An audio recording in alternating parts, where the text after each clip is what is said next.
learning English can feel like climbing a mountain. At the start, everything seems unfamiliar.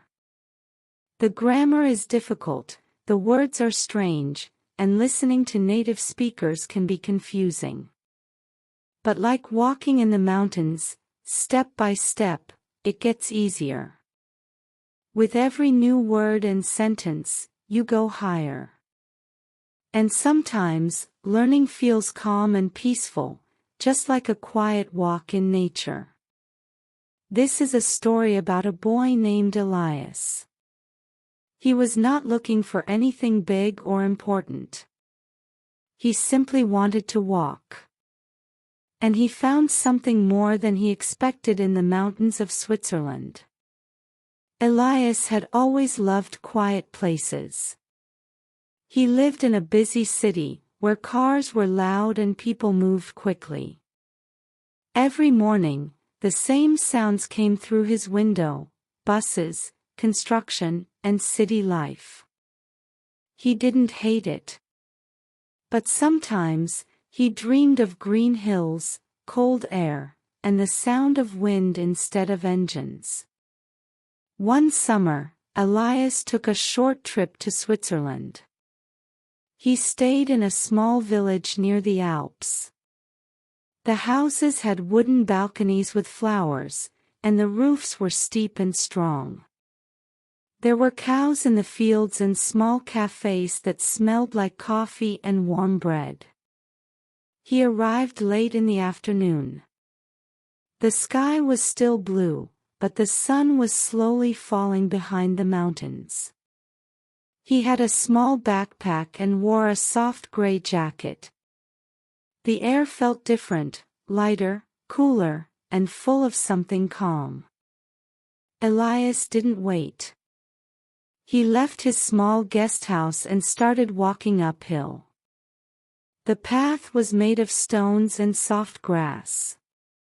It went between trees and open fields.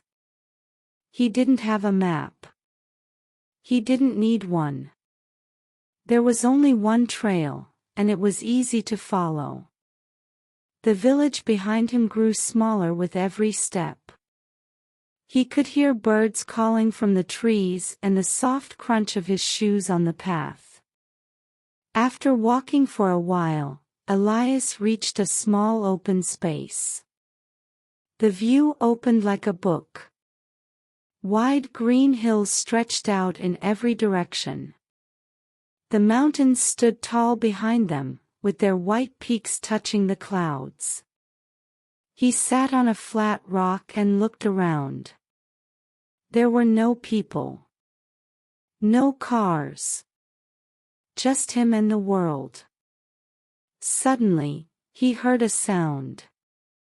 It was far away, light and soft, a gentle ringing, like tiny bells moving in the wind. He listened. The sound came again. It was not one bell, but many, each with a different tone. Elias smiled. He had heard about this. The sound came from the sheep or cows that wore bells around their necks. Farmers used the bells to find them when they walked far in the mountains. Elias stood up and followed the sound. He didn't walk fast. He didn't want to scare the animals. The grass was thick and green under his feet, and the sky had changed. It was now painted with soft pink and orange lines as the sun touched the horizon. As he walked higher, the bells grew louder. He didn't see the sheep yet, but he felt they were close. Then, after passing a group of short trees, he saw them. Dozens of white sheep stood quietly in the field. Some ate grass. Others simply looked around. Their heads moved slowly, and with each step, their bells rang softly. Elias didn't go too close. He stayed where he was and sat down again.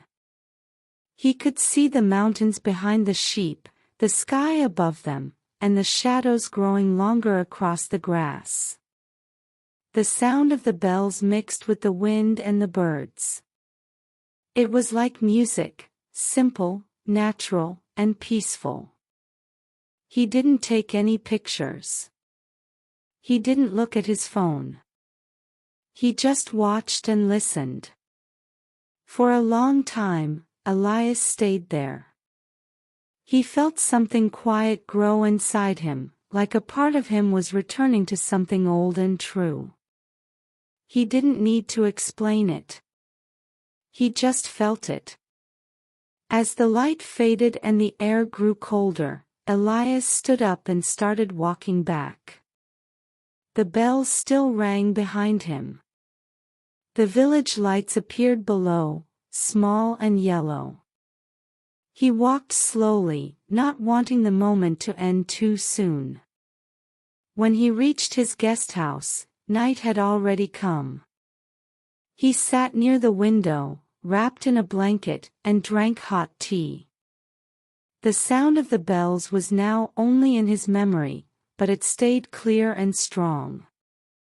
That night, he slept deeply, with dreams of green hills, gentle sheep, and the calm sound of life in the mountains. Learning a new language is not always about rules and textbooks.